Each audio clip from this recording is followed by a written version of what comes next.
Hello, guys, and welcome back to another episode of the ADHDads. I'm your host, CJ. I'm JJ.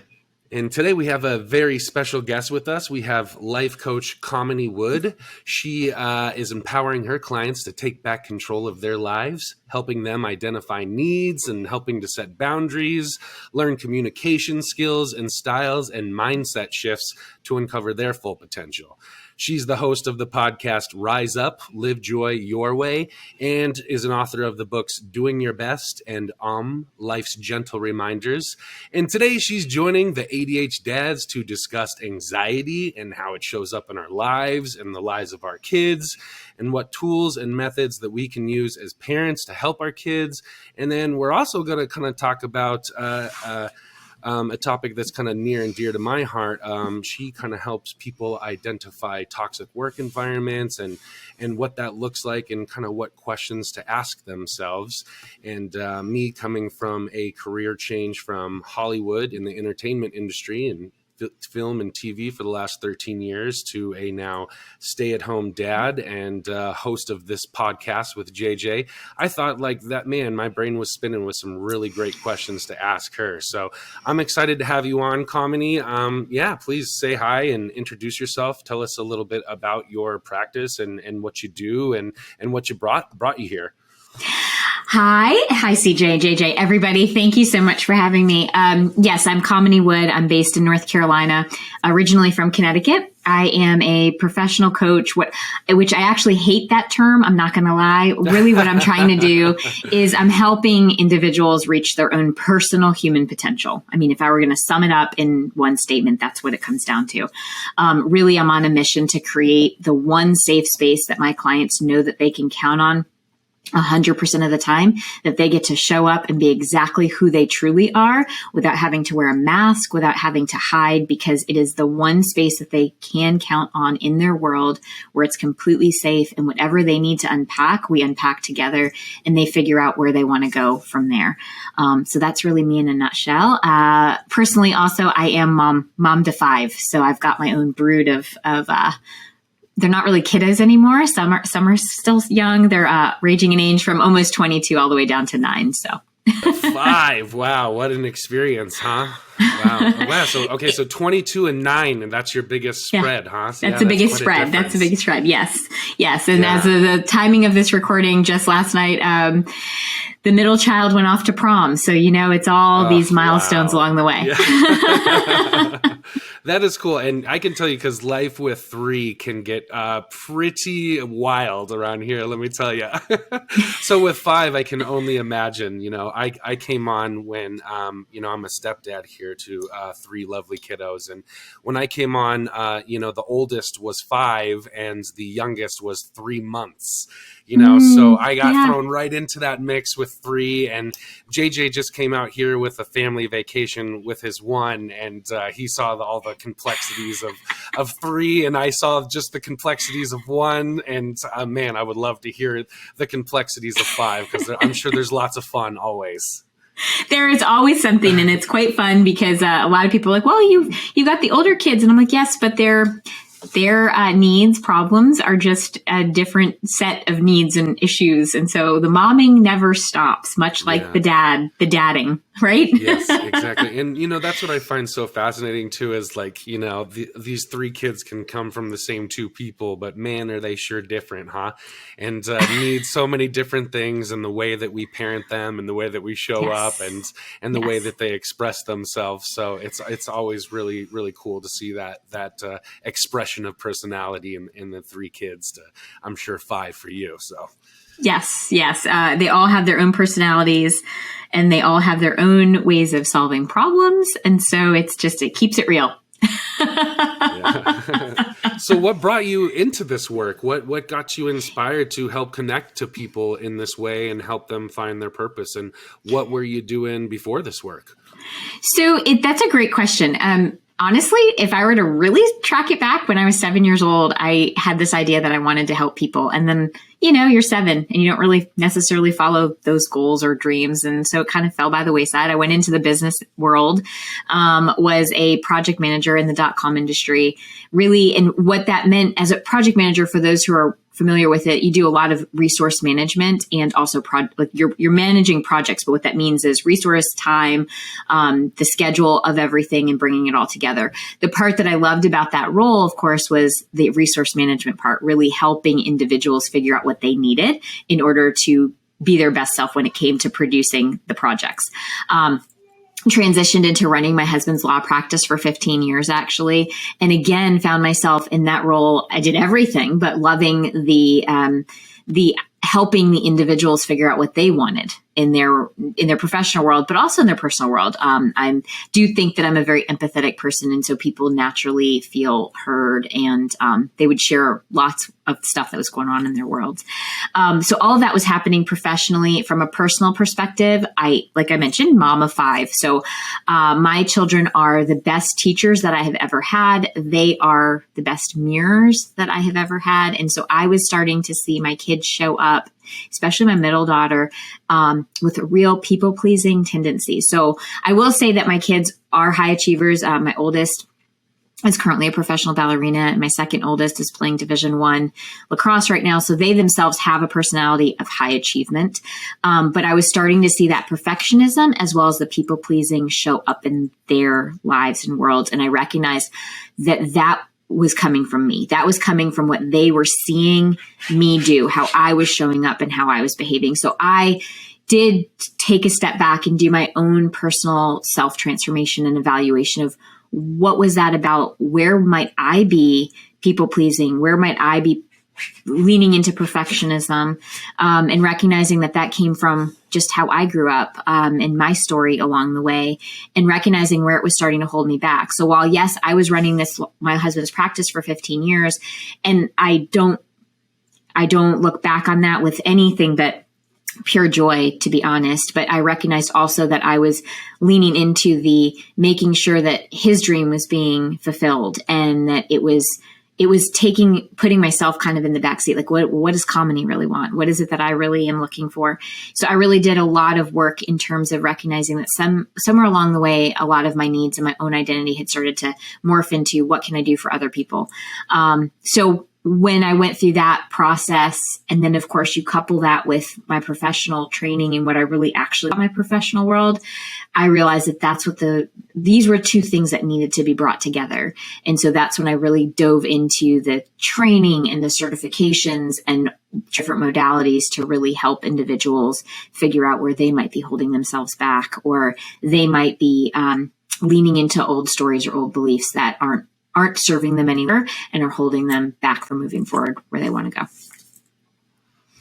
Wow, that's really fascinating stuff, because I think a lot of people really do kind of fall into this programming of a career path or things that they think they want.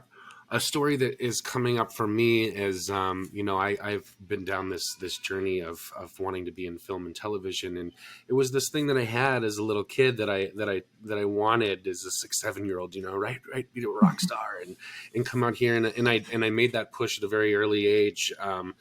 Drove across country from Boston out to LA when I was 19.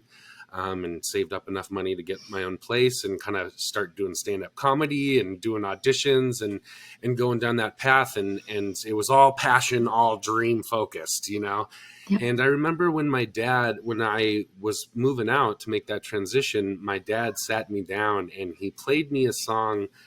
God, I wish I could remember the name of it. I think it was a Tom Petty song, but I could be wrong. But it was about this guy that wanted to go become a rock star and chase his dreams. And along that journey, it wasn't what he expected it to be, right? And it was a lot of harder work and a lot of pulled away from the family and the people that he loved. And he ended up singing at this bar later in life in his old age, recollecting on all this stuff. And, in the whole theme of the song was maybe it's just not all what you think it's going to be kind of thing, right? And as a 16, 17-year-old moving away from home to start this journey and transition homes between my dad's house and my mom's house, and thinking about what I wanted to do in Hollywood, I'd brush my dad off like, yeah, right, old man, you don't understand me, and I got dreams, Right. And, but the longer that I spent in Hollywood in that field, I saw that my dad had some really wise truths to it that he was trying to get me to see. And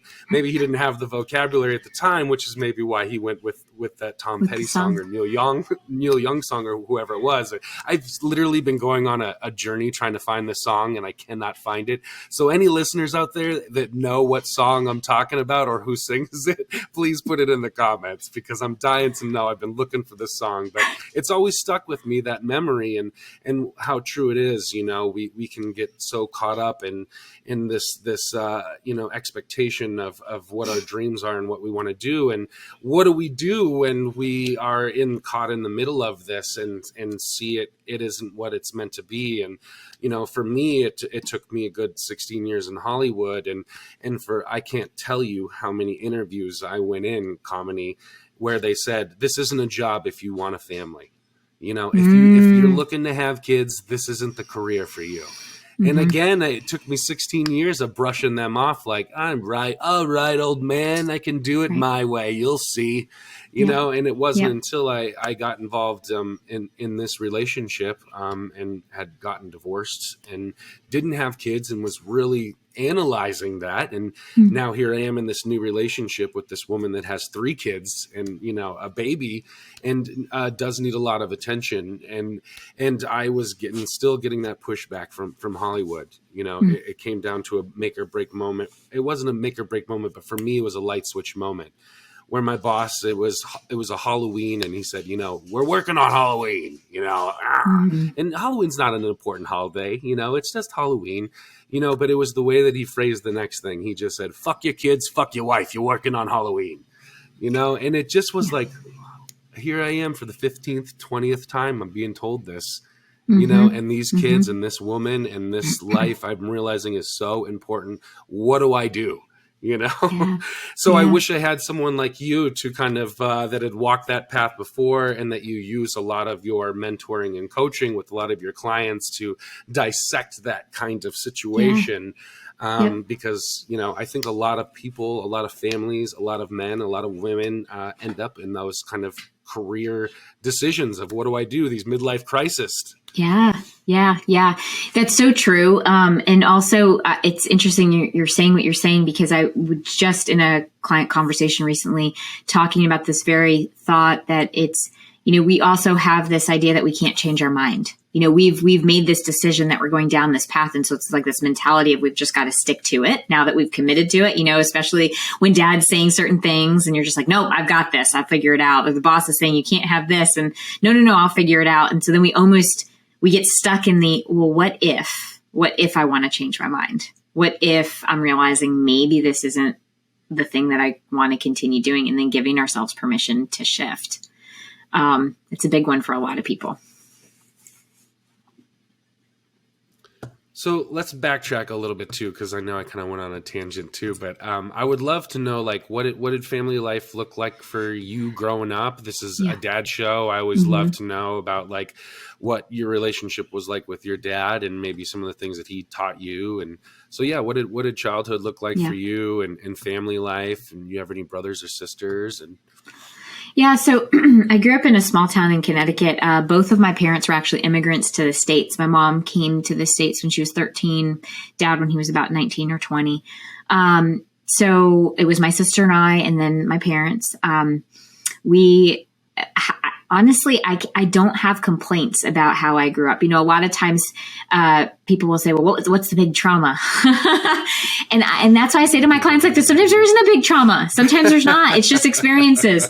That's refreshing to hear, honestly. For me personally, my parents were really hardworking. They were immigrants. And so they had this mentality that they had to work really hard to provide for my sister and I. And so they did that. And so what I witnessed growing up was that really strong work ethic, but sometimes it was also working all the time.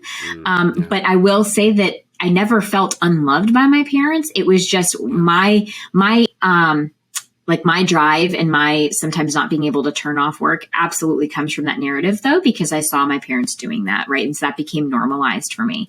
In terms of my relationship with my dad, he worked a lot, but he and I have always been really close. There's always been this this kinship between us. He was not an overly emotional person as I was growing up, so he wasn't big on sharing his feelings, but he was the one who always made me breakfast in the morning. Like I still remember him making breakfast in the morning, and sometimes, he'd make these Eggo waffles. And by the time I got downstairs, it was cold. And cold Eggo waffles aren't the best thing in the world, or soggy. But I remember that I would still eat it with as a kid, I just thought that it was so cool that my dad was willing to get up in the morning and make sure that my breakfast was made. It's like those memories are starting to come back more and more recently, because over the course of the last year, I believe it was basically about a go at this point. He was diagnosed with early on stages of dementia and Alzheimer's. And so for me, it's been a real process of coming to terms first with that diagnosis, but then also, recognizing that grief is going to come in stages when it comes to this type of health condition, because it's not necessarily linear. It's not necessarily, you don't always know how it's going to happen, meaning, everything can be fine. And then all of a sudden it seems like he doesn't remember certain things, and that I've had to be really gentle with myself when it comes to that, and also gentle with the process itself, but then also, and thank goodness for my work, because I've done a lot of training around grief. It doesn't make the grief for me any less. Yeah. So I don't want to allude to that at all, because we're all human. We all process it.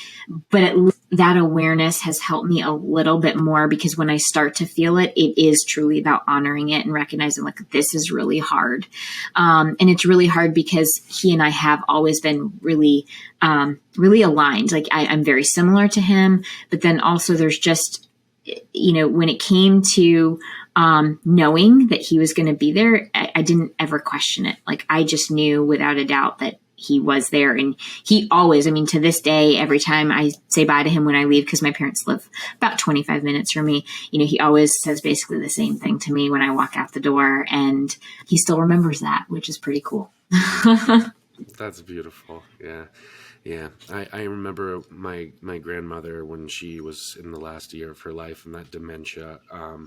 Man, I had a lot of fear when I went to go talk with her, because she was so out there in her head. And then I carried a lot of guilt with me when she did die, that I had so much fear in those last conversations that I had with her, because it was really scary. And as a, 27-year-old kid, I didn't know how to process that stuff and have those conversations and sit with it as she went on these delusional tangents, So, I know that journey can be hard, especially when it's your father and you have such a good relationship with him. So thank you for sharing that. And, I do want to also say that it gives me some great hope to hear you share that memory about cooking and your dad, because I am the cook here, and I have 3 picky kids and a picky wife. I cook 3 different meals a day, a healthy one for me, one that my wife likes, and one that the kids will just eat. And they complain every day about that it's still not warm enough, cold enough food, too much food, too less food, not the right thing. They didn't want chicken nuggets. They wanted hot dogs tonight. There's only 3 things that they eat, but they still complain when I make the one out of the 3 things that it's wrong. And to hear you say that resonated with you and that you think about that gives me such hope, Kamini, I'll tell you.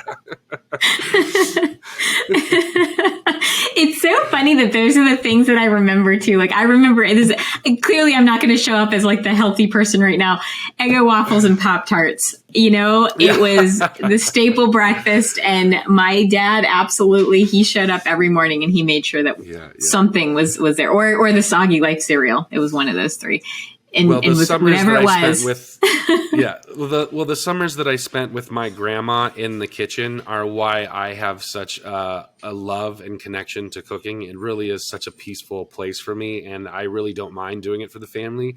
It's definitely like something that I saw in the women in my family do as an expression of love for the people that they cared about in the family unit. And it's definitely something that I saw without that even being vocalized, and that I try to translate and practice in my own family. And I do see small glimmers of that with our kids. Our kids have their own cooking channel, that they do. That's go check awesome. it out, Cooking with Naomi and Aubrey. And it's something that we do to bond together with our cooking. And, me being in the film and television, it's something that I can use my tools with to help them. And it's been this incredibly bonding moment. And our little one, she's always saying, I'm going to be a veterinarian and a cook like Coley. So she thinks I'm a cook, a professional cook. That's what I do. I was hired to hang out here and cook for everybody, but it's something that connects us. I love that. That's awesome. So yeah, that's really cool to hear though about your dad and the way that he showed up and the lessons that stuck with you. I love that so much. And it sounds like, we've already got an idea of why this work is important to you and why you do it. But, what did a transition look like for you as you were going into this coaching world or this mentorship? And, what did that look like for your family along the process? It was, for me personally, it took a lot of courage to be able to speak up and say, I wanted to do this, because the role that I had played was being behind the scenes and running, as I had mentioned, my husband's practice at the time. So that for me was like that first step of really owning what it was that I needed and wanted. And I say needed because I really do believe that the work that I do is something I needed to do. It's extraordinarily fulfilling. And my days, truthfully, when I'm working with clients, I start my day and the day ends and I don't even realize that the time has passed because I'm just so engaged in what I'm doing. So it did involve a transition because stepping out on my own, which was a bit scary in terms of being, first of all, in the forefront, no longer behind the scenes. But then also even my kids knew that mom and dad kind of worked at the same place. So suddenly now I had different rules around what time I had available. But all in all, I would say that as I stood in my own conviction of what I was doing, those in my household really just kind of stood with me. So while I say it wasn't like, I'm not going to sugarcoat it and say that there wasn't some bumps along the way, but what I realized was, and this kind of goes with boundaries, and what I talk about with boundaries too is, when you first start that, there's going to be bumps. There's going to be some pushback or some just awkwardness or just uncomfortability. But the more you stand in your own conviction and belief in yourself, other people and those who truly are aligned with you, truly love you, or truly there for you, they're going to find a way to create that new normal along with you. And so that's kind of what I experienced with my coaching practice was my kids adapted, my spouse adapted to running his own practice. Even, I say my parents adapted because they had to realize that I couldn't just drop anything and show up and take care of whatever they needed me to take care of. So everybody around me adapted. But what I traced that back to was the fact that I stood in conviction of what I was doing and really committed to what it was that I felt called to do. And from there, that just kind of trickled down.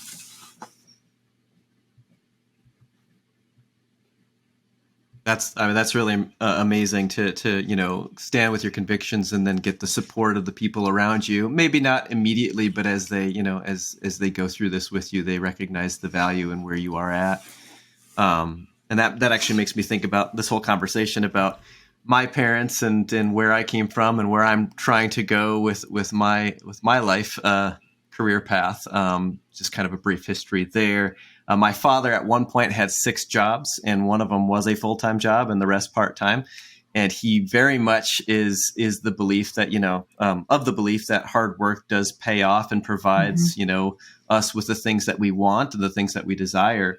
Interesting thing is I went to school for university for something entirely different than what I'm doing today. And along the way, when I made those decisions and informed my parents, there was a lot of pushback and saying, hey, I don't know about this, I don't know about that, which instilled the idea of fear and anxiety about the what if in me. So all along the way, I've definitely questioned and even been hesitant to make a step forward or even a leap forward because I had that voice in my head that in some ways was bred into me over time. Right. And so that's been, for me, when I look at the next big thing that I'd love to do, I have a pursuit, but I also have something kind of trying to pull me back. So I'm curious for you, when you had that initial, like, I'm going to do what Kamini wants to do, what I'm called to do. What does that conversation look like with somebody else in your life who maybe has a little bit more anxiety about the future? I actually love that, JJ. Like, this creates a lot of anxiety, right? Like when you want to make a transition like this, not only to yourself, but the people in your life. Yeah. I'm curious, like what JJ said, what are the questions that you ask yourself and ask the people that are around you? I love, yes, I absolutely love that question, JJ, because the truth is self-doubt, right, creeps in with anything. And for me personally, there was a very similar idea of, the what ifs and that voice of, I'm not really sure because I'm not going down the path that one I've been on, right? The expectation, like you're going to be on this path, but then also it's the unknown, it's the uncertainty. And so part of it in that internal dialogue is about naming what those fears are and how you're scaring yourself, right? So it's not just saying, gosh, I'm afraid of X, Y, or I'm afraid of X, Y, and Z. It's also in how am I actually scaring myself? Like, what's the worst case scenario here? Because if we start naming those things, we can actually recognize that, well, some of it is actually irrational, right? Some of it is just going to like the extreme and we can dial it back. Part of it also starts to bring to the awareness, like what you were just mentioning, is sometimes it's not even our voice. It's the voice that was our parents that we have now assimilated and created this idea that it's our voice. So similar to what you experienced, I mean, my parents being immigrants were very, like I mentioned, they're hard workers, yes, but also very risk averse because you don't know what to expect. And so anytime you did something out of the norm or you were stepping outside of that comfort zone, that fear factor absolutely would come into play. Well, what happens if it doesn't work out? Then what are we going to do? How are we going to handle that? And I too had a lot of that going into kind of stepping out into this career trajectory for myself was, well, and what happens if this doesn't work out? And at the end of the day, the question or the answer for me is, well, then I'll figure it out because I figured out everything else thus far in life because I've gotten here to this point and I'm still here. So therefore that, and anxiety, when we think about it, 95% of anxiety comes down to this idea of I'm afraid I'm not going to be okay. There's just this fear of I'm not going to be okay. And we sort of can step back from that and say, well, I'm here today. So therefore, that means that I have faced all of those times before and I figured it out. And it's leaning slowly back into that. And sometimes it is about taking little steps forward. You don't have to take the big leap all the time. You can take the smaller steps, which will compound into those bigger leaps eventually. I appreciate that because I believe that's kind of been my approach. However, at the same time, I can say that through the history of my career as a student, I turned in a paper, I get an A. I turned in another paper, I get an A. I turn it in hours after I had completed it, and I was successful. Yet I still had I still have these fears about the future. I've created, we all have imagination, so we all have this ability to think toward the future. And I still, at times, depending on how big a decision might impact myself and the people around me, I still create a certain level of fear in me, which, of course, in some ways we would argue is a path toward success. Because like you said, you're naming those fears, you're identifying the possibilities, and therefore you're creating a set of tools within you to overcome some of those fears and prove that you can do it because you have a belief in yourself. Yes, because when we think about anxiety, a lot of times it's almost like a ratio of fears over our inner resources, right? So if we don't believe in our own inner resources, or we don't have that self-confidence and self-acceptance, moreover, self-acceptance and self-trust, what happens is those fears are so great in comparison. So that anxiety level raises. And sometimes what we do is we can't really necessarily we don't have control over external forces. So we can name the fears, become aware of them. And through that process, we actually work on raising our inner resources, raising that self-trust. So essentially what we're doing in that equation is raising that denominator, so to speak, which inevitably brings down the anxiety. And the thing about anxiety is it doesn't go. Sometimes it's recognizing that we come to a place of being able to expand out to recognize that there are going to be these anxious moments. There's going to be some anxiety, but we ourselves can expand out, and we ourselves can start building those inner resources, building our resiliency factor, building that self-trust. So therefore, as we're expanding out, the anxiety can still be there, but we can then focus on those inner resources and continue to function and move through and work through the things towards the goals that we're setting for ourselves. Well, it's just such a shame, too, that we don't have these conversations, more early on or think about this, because I think the way that anxiety presents itself for a lot of people in a lot of their lives is they feel it, an outburst of it, or they have a response to it, this intense feeling of fear or this unknowing of how to handle or fix a situation. And then when we don't have the tools to it, we explode in a way that is reactionary, and we have all of this fallout from it. And then we just say, well, I don't want to feel that again. Don't know how to not feel that again. I've never really talked about it or have the tools or really even know the questions to ask myself to avoid that, to really dive into that, to think about it in a way that I can heal it, and it's just a shame that we, again, don't have these conversations, because I think a lot of it is, a lot of response to anxiety is avoidance, and avoidance is what really shows up in destructive ways or outbursts of anger and these, again, reactionary methods. And, what are the questions that we can start asking ourselves to go deeper into that, and kind of heal the generational trauma that we may not even be aware of yet, or that's just this subconscious programming that just drives our reaction to these things. Yeah, that's such a great point. And one of the things that I routinely will talk about with not just clients, but just in general when I'm talking to people out there in the world is how important our emotions are.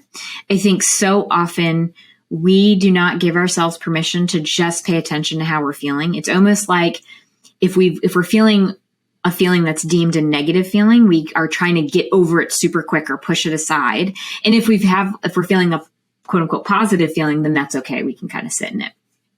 And really what I try to emphasize is feelings are just data packets. If we could get away from the idea that there's good ones and bad ones, but they're just there to give us information, and we give ourselves permission to pay attention to how we're feeling, and from not because we're sitting in our emotions, because the truth is an emotion has a 90-second lifespan. The only reason why emotions, or we feel like we're sitting in an emotion for longer, is because we have a thought about the emotion, and then we think about it again, and we think about it again. And essentially what we're doing is we're creating our own little rip current in our own system, which makes us sit and swirl in whatever emotion we're having. But instead, if we name the emotion and we allow it to be there, and then we ask this very important question of, okay, so what is this telling me I need, or what value is not being met here? That gives us the in to try to figure out how that emotion is actually there to help us versus trying to shut us down. So anxiety is one emotion, right? Oh, I'm feeling very anxious. Okay, let's get curious with that. What is it that I'm needing right now? What value might not be met? Or a lot of people, when they feel sad, they're like, well, I don't want to sit in sadness. I don't want to sit in negativity. I don't want to be that. It have to be. It's just recognize and say, there's a part of me. It's not even I feel, because now we're taking on that role or that identity. And so it's just there's a part of me that feels sad right now. What's that about? What is it that I need right now?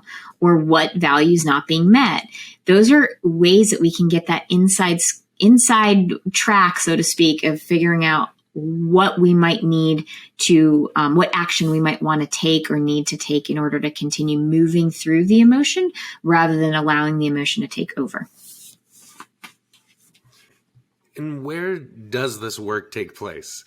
Because I think the common mistake that a lot of people make, myself included, and before I started hosting this podcast and getting involved with men's groups and life coaches and therapists, and starting to ask these questions or getting aware of what these questions are, I think the mistake that I was making, and that I think a lot of people make, is that they try to deal with the anxiety in the moment as it's happening, and they're so ill-equipped because they don't have the tools or the resources or the knowledge to deal with it as it's coming out or as a situation is unfolding.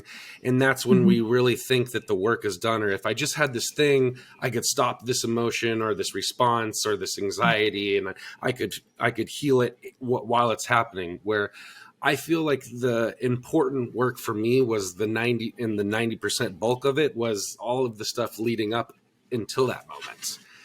From when I wake up in the morning to all of the things that I have in place, from meditation to mantras to totems to reading self-help books to self-reflection to gratitude journals, whatever it is. I think that people really need to have these systems in place before the moment arises where the emotions are high and the anxiety is bubbling over and the reaction is taking place.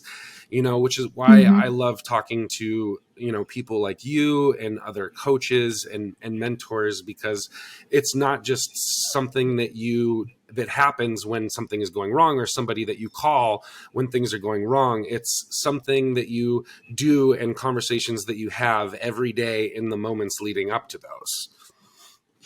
Absolutely. And that's the key is it's important to start getting into a habit, for instance, of giving yourself permission to name how you feel. It's not just in the moment that you're having a reaction, because when you are already triggered or emotionally charged, the choices that you make in those moments, a lot of times if you immediately react, it's coming from a disempowered place. So when you're actually triggered or emotionally charged in that moment, it's actually more important to get back to the present moment and ground yourself before deciding how you want to respond.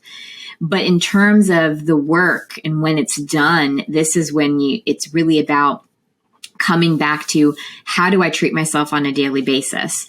How do I talk to myself on a daily basis, and really working on that aspect of paying attention to that inner dialogue, paying attention to things like how you're feeling, paying attention to things like your needs. Really, a lot of the work that I do with my clients is very values based. So really coming back home, using your values as your ground zero, because that's a great tool to recognize whether something is actually aligned with you or whether you're responding from a place of fear or anxiety or because somebody expects you to do something. I really appreciate both of what you two are saying here. Like Colton, you mentioned about all the resources that you tap into, and then Kamini building on that and identifying what it is that represents who you are and your values. I have a question kind of based on that. Sometimes I think people are so set on a goal, and it's a big, lofty goal, something that they want to achieve. And I think the thought or the belief that they tell themselves is once they achieve that, they've found happiness, they've figured it out. But oftentimes that's really where the next level of the work becomes apparent. And then there's the people who continue to try to achieve a certain goal, like let's say somebody who's been single most of their life and they just want to be married, and they start to believe that something's wrong about themselves and they're struggling, but they're still on the path, I believe, to trying to figure themselves out in the process. Maybe they need to work on themselves first before they're, focused so much on this end goal. But the big thing for me is that process along the way is really a big part of it. And I don't think enough attention is given to that. A lot of times it's just that target down the road, which unfortunately also is in the process of the next thing and then the next thing. Right. That's actually a great point. I think a couple things come up as you're saying that. One is that I think a lot of us will set means goals, I'll be happy when goals. And so then you get there and you're like, oh, okay, I'm happy for a second. Okay, now I'll be happy when, and it keeps moving. And so that really spurs that question of, are those just those in between, quote unquote, those in between goals? And so when setting a goal, sometimes a really great way to deal with that is to then say, okay, and why do I want that? And then why do I want that? And why do I want that? And why, until you really can't get any deeper than that, because that's really the goal that you're searching for, right? That's the one. That's the thing. I do this a lot with people when it comes to like security that they want they think they want a certain job or a certain role within their company, because that would give them X number of, like, that their salary would be a certain amount. And then it's okay. And why do you want that? And we drill down, and really for a lot of people, it's because I'm just searching for some type of security. I'm feeling like that sense of security hasn't been, or safety has not been evident. So now we're at the real why. Now we can start setting a goal against that versus these means goals, or the goals along the way. The other thing, as you were talking, that came up for me was just also, a lot of times we get really attached to the outcome.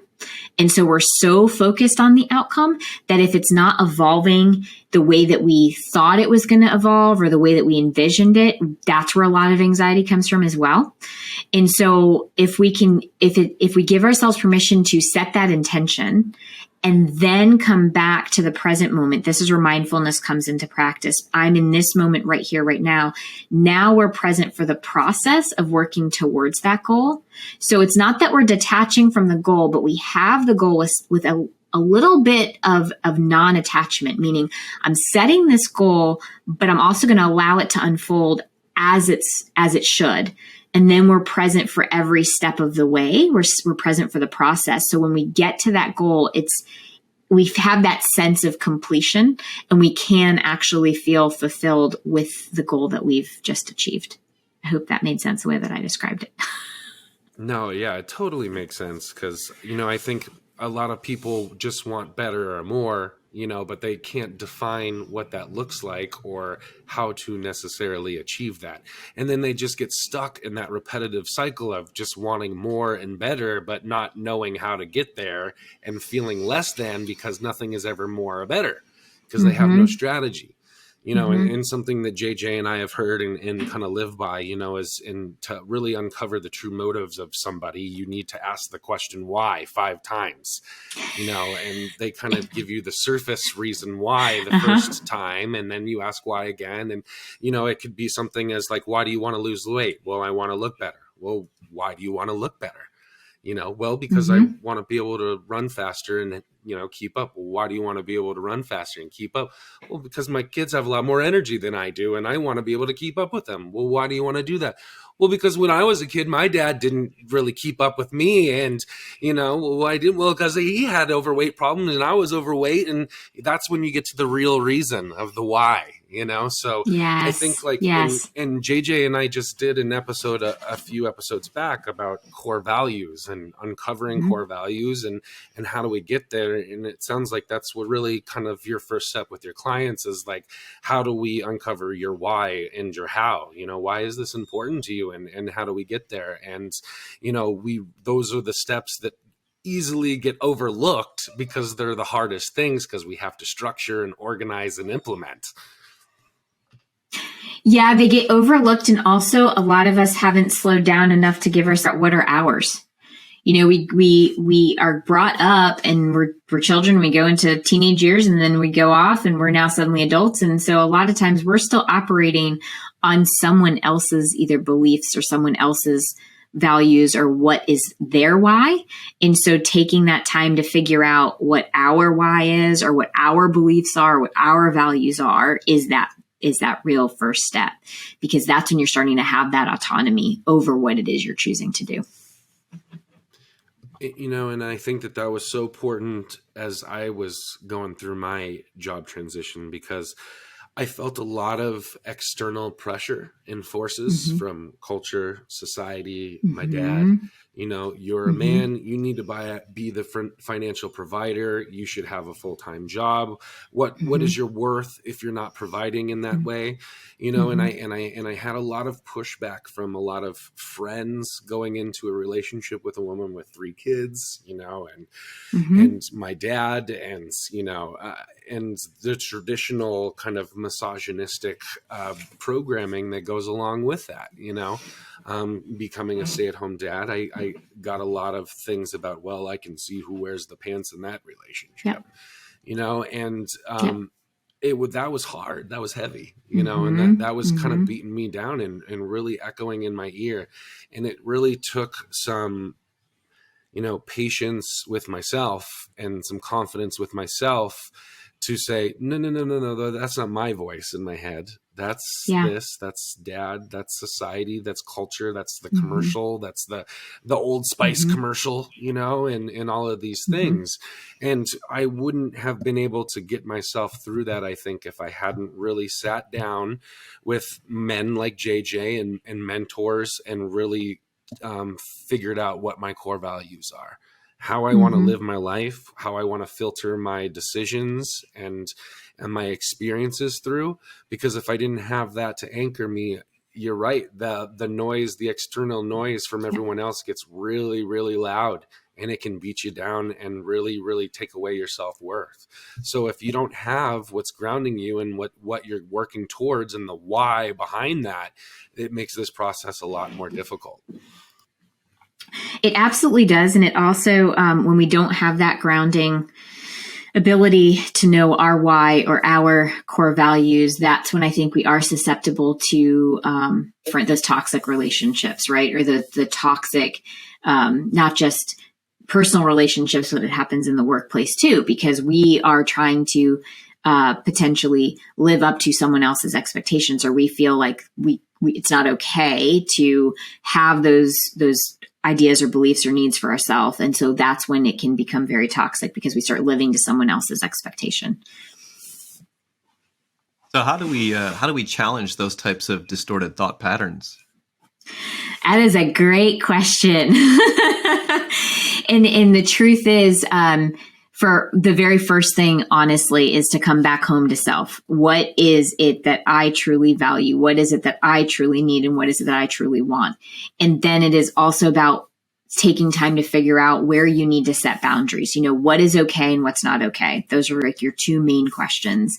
And from that place, recognizing maybe which relationships are not, they're either not fulfilling or they're not honoring those needs and wants, and recognize it helps you, especially when you have those things kind of laid out and you're really looking at those boundaries and who's really crossing those boundaries.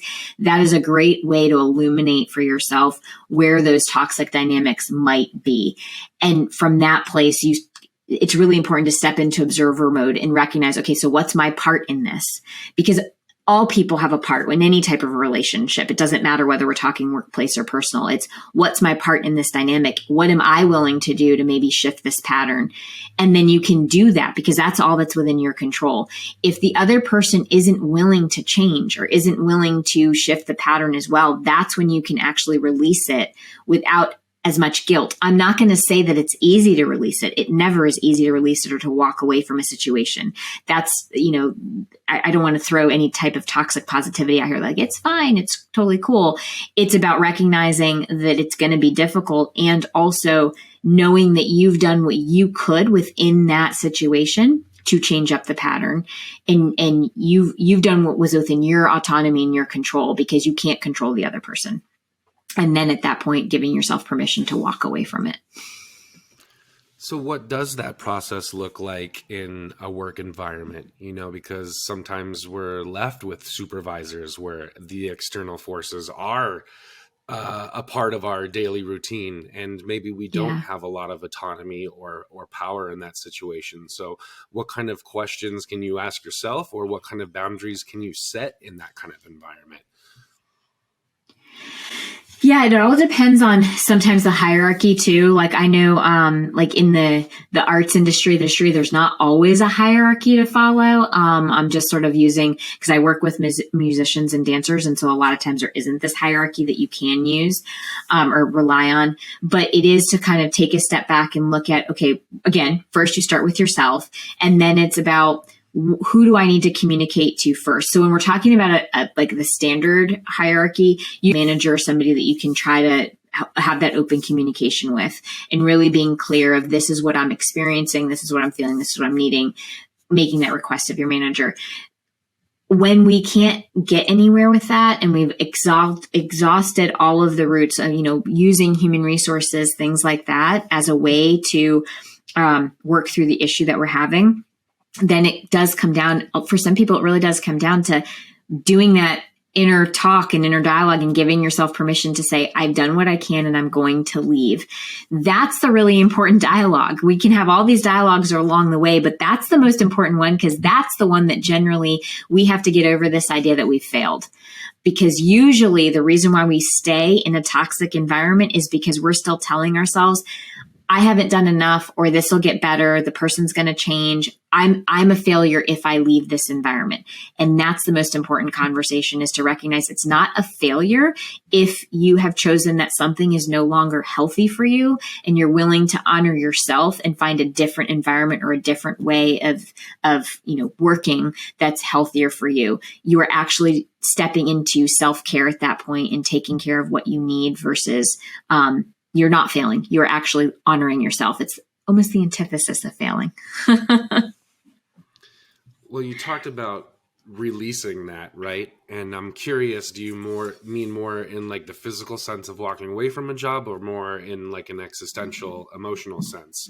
And I'm curious how we get there in the more existential emotional sense, because even if you leave in the physical sense, I feel like you're still left with a lot of existential challenges to work through, right? So how do we kind of release that and get to that place of letting go of the anxiety? Yeah, it truthfully, I love that, because really the biggest part is the existential way that we are releasing it. That's actually more important than the physical walking away sometimes. Caveat, if you're being like really abused, clearly physically leaving the situation is obviously very important. But that emotional release is important, because that's where that attachment is happening from an emotional mental standpoint. So it's important to be able to come to terms with letting go of that. So a great example of this in just the dance world, if there is, I've experienced this with somebody in the past where there's been some toxicity, and it's, there's so much attachment to trying to get, the other people to see one's worth. And that's just constant cut down and constant, you're not enough and not good enough. Doing that work and coming to this place of releasing the attachment to someone else's opinion. You can still stay in that environment and still dance within that company, for instance, but you no longer are attached to the other people's opinion of you. That's where that real work is. And then you can decide if and when you physically want to leave that company. That's just an example of something that I've worked with a previous dancer before, where he was just really not aligning with the director that he was working with. And there was a lot of toxicity in that regard.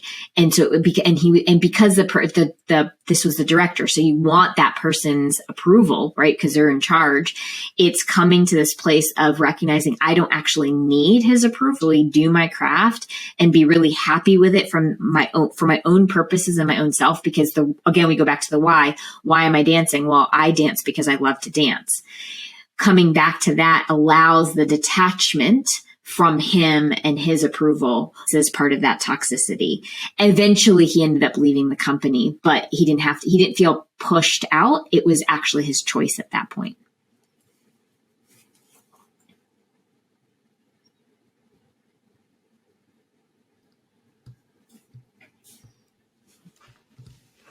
Yeah, that's interesting, because I mentioned a little bit of the toxicity in my work environment, but my boss was also had made a lot of homophobic and racial comments, and my wife is Black and Puerto Rican, and kids are Black and Puerto Rican, so when the toxicity comes to a level like that, I think the physical choice is easy, but the existential one was still pretty challenging. There was, again, a lot of Coley self-work going through that process of having to have really uplifting and positive conversations with me in between all of the kind of negative external ones that were going on between my ears, and I think, again, what we're talking about is a lot of people want kind of that immediate response or immediate effect when they make choices like this, or they just want it to be sunshine and rainbows so quick, or for the positive income to start in where, it usually takes a good 3 to 5 years to get your business to be profitable. And, that, I think that's a good lesson for life, is even with this emotional work and the existential work and the stuff that we're talking about here, I think that people easily give up too soon because they don't have the patience or persistence part of the work that goes in with this, because it is an exercise and it is a daily practice, and it really takes focusing on it, whether it be, 5, 10, 15 minutes to 2 hours a day. You got to carve some little one by one step out of your day where you're thinking about this and doing this if you really want change in your life. And again, I'm not talking about external physical change. I'm talking about internal, mental, emotional change. Yes, absolutely. And that's what you just said is really important. So I don't want to lose track of that, is you don't have to carve out hours. This isn't like saying I have to sit and meditate for, 2 hours. This is carving out time within your given day. So taking, 5 minutes to quickly go through a gratitude practice, or 5 minutes to just simply ask yourself how you're feeling. Or that's why mindfulness is so important. It's just in the middle of your day, giving yourself 3 minutes to just kind of come back to this present moment and recognize, like, what are my 5 experiencing right now? That is a great way to start moving back into this present moment. There was a study out there that said, I think 47%, and I don't remember who it was by, so please forgive me for not being able to give proper credit for this, but 47% of our day is either in the then or the there, meaning we're either in the past or we're in the present. Past or the future. And what it is it's about coming back to the present moment. And so, being able to practice 3 minutes of just connecting to self in this moment, that's what we're talking about here, is integrating this stuff into your everyday, because small things like this will compound and will allow for those intrinsic changes to take place.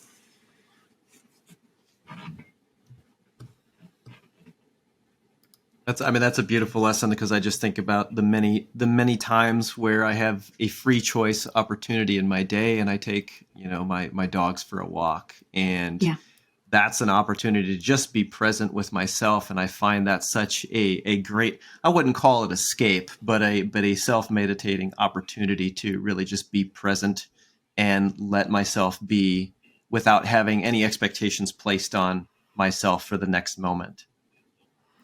Yeah, I'm thinking about the times I've had successes with, maybe behavioral changes or mind shifts in my life. And they're not where I try to do all 100 things at once, right? It's not when I say, I'm going to the gym, I'm going on a diet, I'm going to stop smoking, I'm going to wake up early, and I'm going to do a journal. And I fail every time I try to do all 100 things, right? But where I find success is when I wake up and say, I'm going to go for, a 15-minute walk today. And then tomorrow it's a 20-minute walk. And then the next day it's a 30-minute walk. And then maybe the next day after that, it's a walk and maybe 10 push-ups. Or you gradually build on it. You don't try to do everything at once. And I think, especially men really have that mindset of like, all or nothing. We have to do it, or we're just not going to try it all. It's not even worth it, Yes. And I think, again, the great path to success is just carving out the 5 minutes for the one thing that you can build upon or get into the routine of doing, So I really appreciate all that you've said here, Kamini, and I think that this has been really, really good stuff. And, before we go, is there anything else that you would like to share with our listeners? Or if there's one takeaway from this, how would you boil it down to try to give us a condensed version of it today? Oh gosh, we talked about a lot of stuff. I think the biggest thing that I would really love the listeners to remember and to kind of take with them is that life is continuing to happen through us and for us. So if we can remember that, with these small changes that we're making, it is about growing. It's about letting it evolve and building off of it, and recognizing that as we have challenges, thinking about how can this help me grow and evolve, instead of getting stuck in that cycle of anxiety about it and thinking somehow we've either failed or we've, somehow something bad is going to happen. And instead ask that really important question is, how can I use this to help me grow through this process? Wow, that was very well said and beautiful. And I really love that too, because I think I've been trying to articulate that in the last dozen episodes or so that we've had here. We've talked about that avoidance piece and how we always just kind of want to run away from the anxiety or those negative feelings. And, I think, again, for me, the real success that I've had is when I had the mindset shift of like, let me look at this as an opportunity to show up and change in a different way based on the tools that I've been learning. Instead of, I just don't want to feel this way. It's let me learn to feel this way. Let me sit in this, and it's okay. Nothing bad will happen. I will still be here. It's okay to feel it. I don't have to have an explosion because I'm feeling it. Let's process it internally, ask some good questions, and then find the growth and the healing that's a part of this. So I think that's really beautiful. And thank you for saying that. Thank you for coming on our show and, again, dedicating your time. I know it's not easy. It must not be on a Sunday with 5 kids running around with dance recitals and all your high performance talent going on in your family. So thank you very, very much. Absolutely. Thank you for having me. Thank you. Yeah, and not to worry, guys. We will have the show notes available to you, Kamini's books, and a link to her website and social media in case you guys want to reach out or have any interests in her coaching or anything more that she has to say. This has been great. Thank you so much, Kamini. Thank you, listeners, for supporting us and staying tuned for this. Please make sure to like, subscribe, comment, and share, and all that jazz. Help us grow. Help us ask more questions. Help us find other guests on this podcast to bring you some really great knowledge like we had today from Kamini Wood. So thank you again. This is the ADHDads. I'm your host, CJ. I'm JJ. And thank you again, Kamini Wood. Until next time, you guys have a great day.